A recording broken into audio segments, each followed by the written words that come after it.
Hey everyone, great to have you back for another video. Over the past few months, I've focused a lot on the Hasselblad V system for analog photography.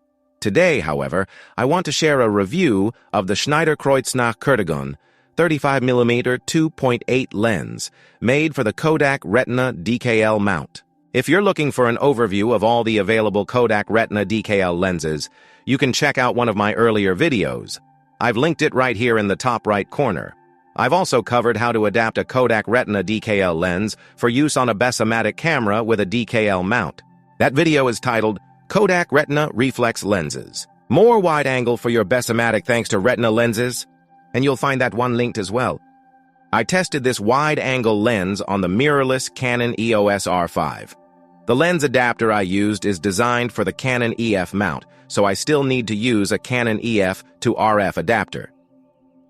For that, I'm using the original Canon adapter with the built-in drop-in filter holder. Since I own a bunch of EF lenses, I find this adapter super convenient.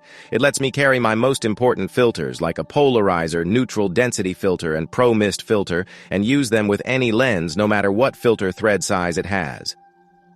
I'm also using a filter holder from JCC. It holds one filter at a time, and the individual filter trays are magnetically connected. Really clever design. Honestly, a great piece of gear. But now, back to the lens. The Schneider-Kreuznach Curtagon 35mm 2.8 is a moderate wide-angle lens designed for Kodak Retina cameras with interchangeable lenses. It was manufactured in West Germany between 1960 and 1970. The diagonal angle of view is 63.4 degrees. Focusing is manual, and the optical design consists of 6 elements in 6 groups. Its approximate dimensions are 3.8 by 4.5 centimeters, and it weighs around 160 grams. The housing is made from a mix of metal, including aluminum, brass, and cast alloy in varying proportions.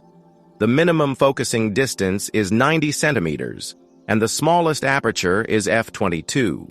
The distance scale features moving depth of field indicators. As you open the aperture, the red markers move closer together, showing a narrower depth of field. Closing down the aperture spreads them farther apart, indicating a wider zone of sharp focus. In summary, the Schneider-Kreuznach Curtagon 35mm 2.8 is a compact, well-built vintage wide-angle lens with solid German engineering. With its manual focus, classic all-metal construction, and intuitive depth of field scale, it offers a tactile, deliberate shooting experience, perfect for anyone who enjoys the charm of analog lenses on modern mirrorless cameras.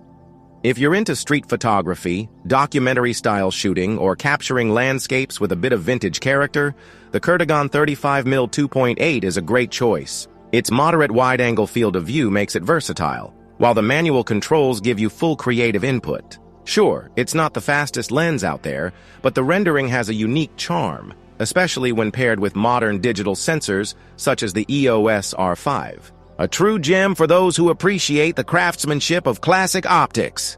With a DKL to Canon EF mount adapter, you can use this lens not only on your mirrorless camera, but also on older analog Canon EOS models, as well as more recent digital EOS SLR cameras. Just keep in mind, depending on the adapter, infinity focus may vary slightly, so it's worth testing. Also, since the lens is fully manual, aperture and focus have to be adjusted by hand. Make sure the adapter fits securely to avoid any wobble. I personally recommend the Fotodiox DKL Pro adapter. It's well-built, fits tightly, and has worked reliably for me across different Canon bodies. For the price, it's a solid investment, especially considering how niche DKL adapters are. It's usually available online through major retailers or directly from Fotodiox.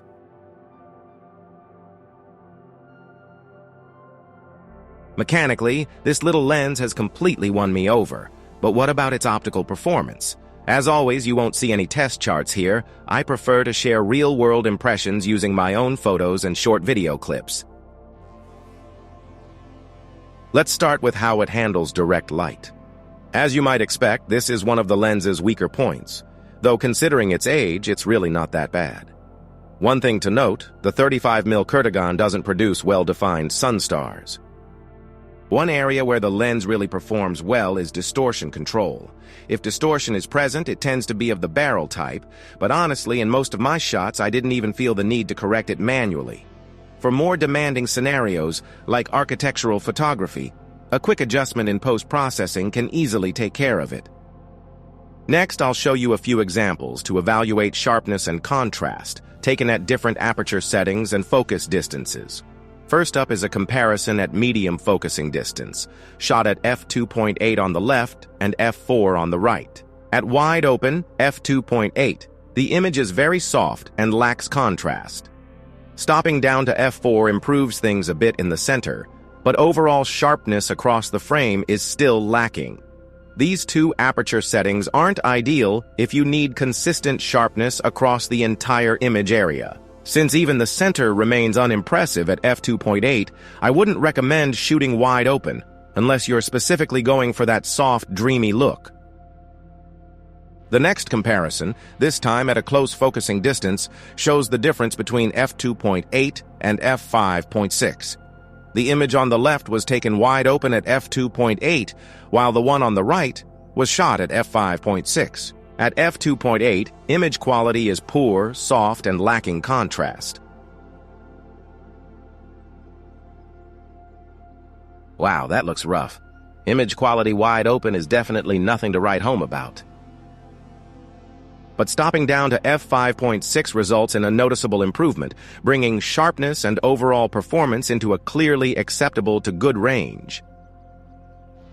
Of course, even at f5.6, the corners still remain weak in terms of image quality. We're slowly getting into the range where the little Curtagon starts to deliver pretty decent image quality. Here's a comparison between f5.6 and f8. At f8, the lens delivers a respectable performance, definitely a noticeable step up. But there's still room for improvement.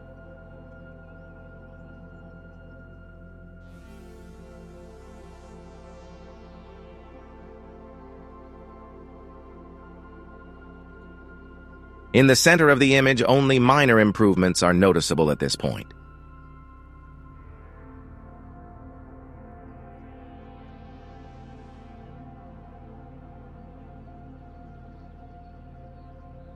And now, here's the comparison between f8 on the left and f11 on the right. The corners appear slightly sharper at f11. With these two aperture settings, you're on the safe side, at least at medium focusing distances. In the center of the image, I don't see any significant difference between the two. All the comparison shots shown so far were taken from a tripod using a 10-second timer. Focus was carefully set using viewfinder magnification to ensure maximum accuracy.